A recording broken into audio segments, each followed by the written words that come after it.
Ngithanda ukuthi ngibingelele khona la kuZimi Life.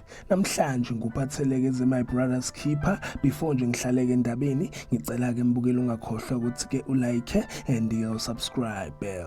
Namhlanje nguphatheleke amathize My Brother's Keeper, izinto ezibalulekile okumele uzilindele lapha kwi My Brother's Keeper kuyona ke lenyanga kaMarch. Sobeke sithinta zona namhlanje. Ngangivezile ke mbukeli ukuthi ke My Brother's Keeper iyaphela ke lapha ku season 2, izophela ngayo ke inyanga kaApril. So kuningi ke kuzokwenzeka izinto ke nje ezizokumangaza. Into oqala ke balulekile okumele uyilindele ke lapha kwi My Brother's Keeper kuwona kuMarch ukuthi ke uNomsa uzobuya and ke uzobuya neinkinga, uzokidnapha ke ingane zikaFakazile.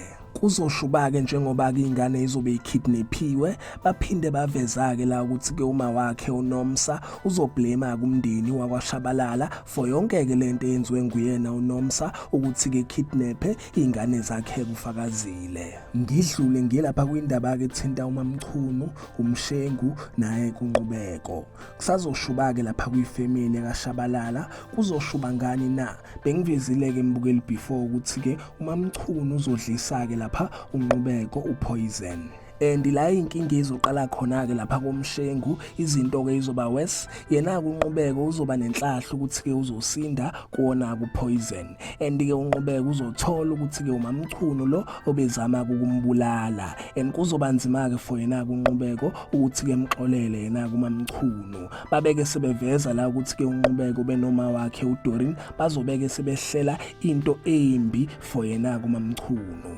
So babeke sebeveza lapha kumathize ukuthi ke kuzokwenzeka into ebuhlungu lapha kwaMshengu, kuzophuma kumphefumulo, kuzobeke sekufa yena uMamchunu. Umndeni uzobeka usulungiselela umncwabo and ke uMshengu kuzobe ngathi ke uyahlanya, uzobeke ngekho esimeni esikahle. And ke lapha unqubeko benoma wakhe uDorin bazoba ke nokungazwani ngenxa ukuthi ke unqubeko uzobe blame kuma wakhe for yonke ke lento eyenzakele. So kunjalo ke mbukeli, yizo ke lezi zinto ezibalulekile okumele uzilindele lapha kwi My Brother's Keeper kuyona ke lenyanga kaMarch. Ngicela ke nje mbukeli ungakhohlwa ukuthi ke ulike and usubscribe. Ake ngithi ke danke, ngiyazi bongela.